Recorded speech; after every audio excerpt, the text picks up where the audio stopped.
ಗದಗದ ಲಕ್ಕುಂಡಿಯಲ್ಲಿ ನಿಧಿ ಪತ್ತೆ ಪ್ರಕರಣ ಏನಿದೆ, ಅಧಿಕಾರಿಗಳ ಮುಂದೆ ಗ್ರಾಮಸ್ಥರು ಬೇಡಿಕೆಗಳ ಪಟ್ಟಿಯನ್ನೇ ಇಟ್ಟಿದ್ದಾರೆ. ನಿಧಿ ಸಿಕ್ಕ ಸ್ಥಳದಲ್ಲಿ ಲಕ್ಷ್ಮೀದೇವಿ ಗುಡಿ ಇದೆ ಅಂತ. ಅಯ್ಯಯ್ಯ, ಆ ಲಕ್ಷ್ಮೀದೇವಿ ಗುಡಿ ಅಭಿವೃದ್ಧಿಪಡಿಸಬೇಕು, ದೇವಿಗೆ ಬಂಗಾರದ ತಾಳಿ ಕಿರೀಟವನ್ನ ಮಾಡಿಸಿಕೊಡಬೇಕು ಅಂತ, ಕುಟುಂಬಸ್ಥರಿಗೆ ಮನೆ ಕಟ್ಟಿ ಪರಿಹಾರವನ್ನ ಕೊಡಬೇಕು ಅಂತ ಹೇಳ್ತಾ ಇದ್ದಾರೆ. ನಿಧಿ ಪತ್ತೆ ಹಚ್ಚಿದಂತ ಪ್ರಜ್ವಲ್ಗೆ ಕೆಲಸವನ್ನ ಕೊಡಿಸಬೇಕು ಅನ್ನುವಂಥ ಬೇಡಿಕೆಗಳನ್ನ ಪುರಾತತ್ವ ಅಧಿಕಾರಿಗಳ ಬಳಿ ಸ್ಥಳೀಯರು ಇಟ್ಟಿದ್ದಾರೆ. ಬೇಡಿಕೆಗಳು ತುಂಬಾ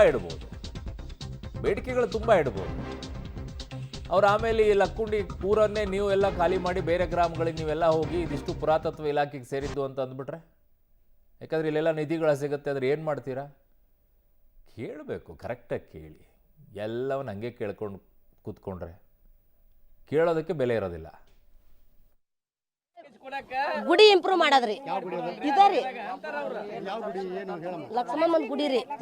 ಇದನ್ನ ಒಟ್ಟು ಇಂಪ್ರೂವ್ ಮಾಡಿ ಚಂದ ಕಟ್ಟಿ ಕೊಡ್ರಿ.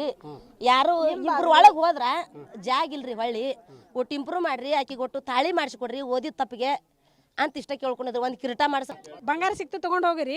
ಹಾಗಾಗಿ ಈಗ ಗುಡಿನ ಅಭಿವೃದ್ಧಿ ಮಾಡಿಕೊಡ್ಬೇಕು, ದೇವಿಗೆ ತಾಳಿ ಮಾಡಿಸ್ಕೊಡ್ಬೇಕು, ಒಂದು ಕಿರೀಟ ಮಾಡಿಸ್ಕೊಡ್ಬೇಕು, ನಮ್ಮ ಗುಡಿ ಕಟ್ಟಿಸಿ ಕಳಸ ಹಚ್ಚಿಕೊಡ್ಬೇಕು ಅನ್ನೋದು ಎಲ್ಲ ಸಾರ್ವಜನಿಕರದ್ದು ಮನವಿ ಐತಿ ಸರ. ಅದನ್ನು ಈಗೇನು ಜಿಲ್ಲಾ ಅಧಿಕಾರಿ ಬಂದಿದ್ದಾರಲ್ರಿ, ಅವ್ರಿಗೊಂದು ಮನವಿ ಮಾಡ್ತೀವಿ ನಾವು, ಇದನ್ನು ಮಾಡಿಸ್ಕೊಡ್ಬೇಕಂತ.